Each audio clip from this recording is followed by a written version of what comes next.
This is my fourth and final video for honoring Master Jim Ennis. Okay, as I was saying in my last video, which is why I'm making this video, because the other video is like almost 30 minutes. The man I knew was not a pervert. He was not a sexist. He was not a sex fiend maniac. He wasn't somebody who had two-way mirrors. But that's the man I knew. The man in the article. The man in the article was a man who was probably misunderstood.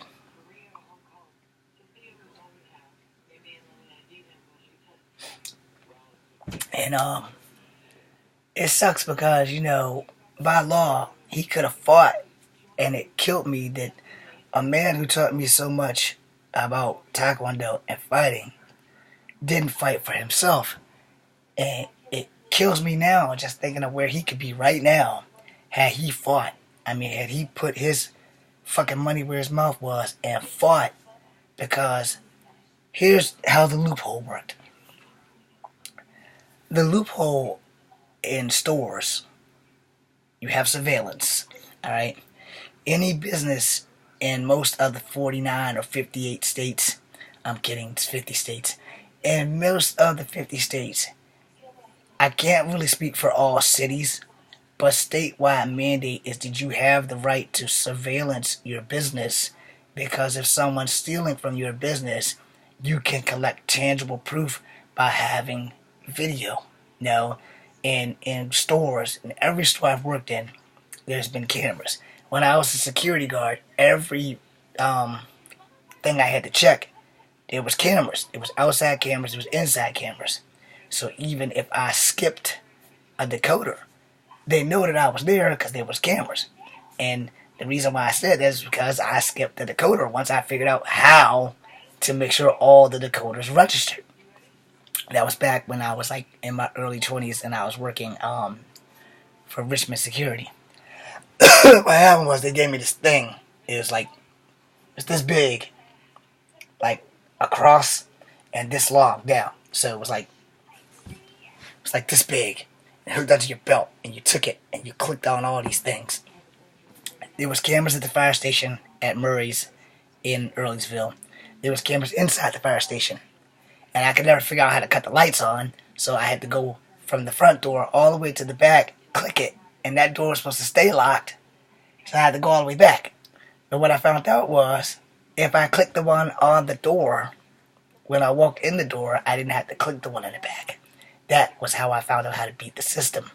I didn't have to go all the way in, So, I would go, I found the easiest route, until it wasn't so easy when I fell and slid in front of all those big country guys who were just working, and they seen the little mixed kids slide across the thing because they had this platform when I was running in it. The platform ended, but my legs didn't stop running, so I slid across the thing. So back to Master Ennis. He didn't fight, and it hurt me. He didn't fight because I had been in security long enough to know that he could have won the case. Because all he had to do was say he had suspected somebody of stealing equipment or stealing uniforms or stealing something out of the ladies' room. When it comes to stealing, I'm going to say this, I'm probably going to piss a lot of people off of the female persuasion. But a lot of women steal more from women than men steal from men. I'm a germaphobe, so I'm not going to steal any of your clothes or anything like that. I'm not going to steal anything because I'm not a klepto. But if you have something that most people want and they can't find anywhere, and this happens more in the female department than the male department, a woman will steal it from another woman before she steals it from a man. Unless she'll steal it from both. But a man, on the other hand, a man won't really steal from a man, and he won't really steal from a woman unless he know he can get some money out of it.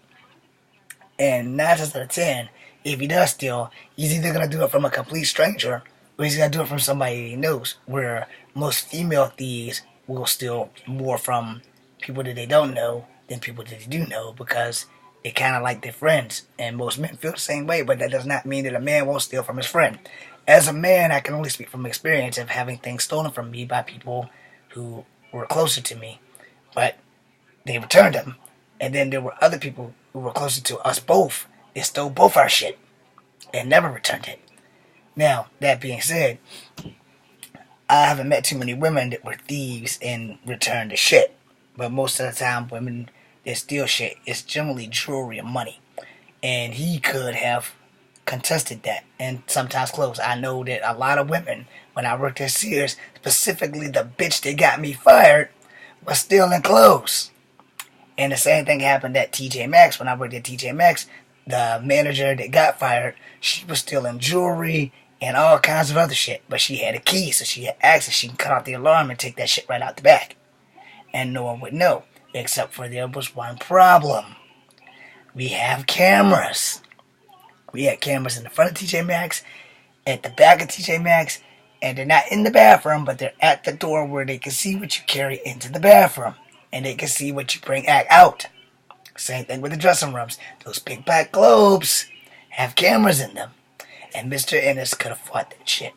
And that's the only thing that I have to say that's bad.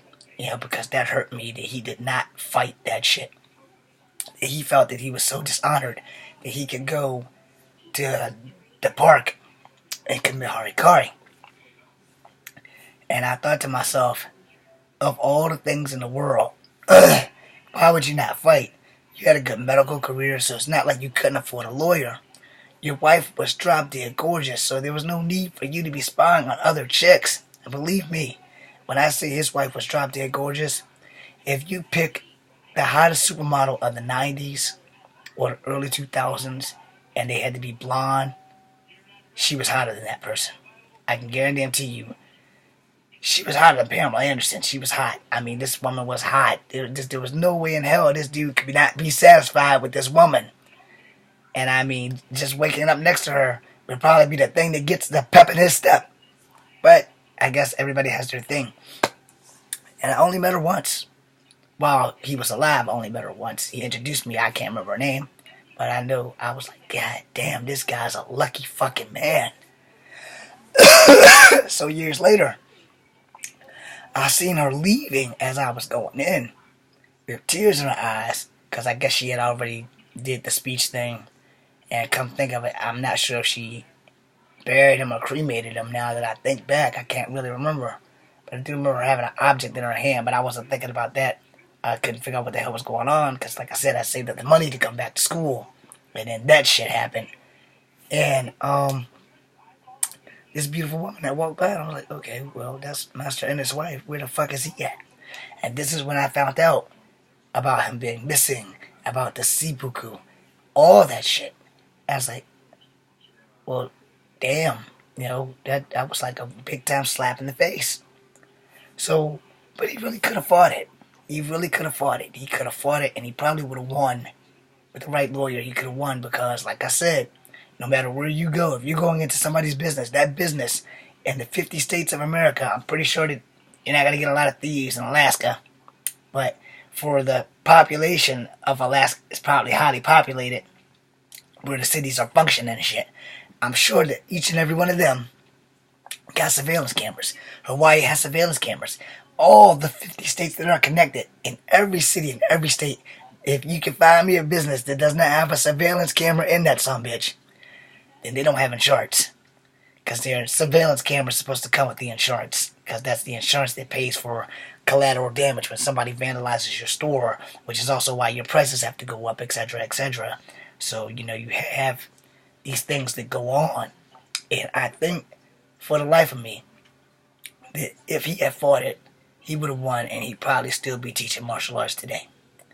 So, Master Ennis, wherever you are, thank you for Taekwondo. Thank you for Naharate. And to your wife, thank you for allowing this man to be my sensei for the time that I've had. And to all of those who were at the inner stairway, thank you for being with me, or not. Thank you for being with Master Ennis, or not. But whatever your opinion is on this, the man I knew, Master James Ennis, was a good man. We bumped heads.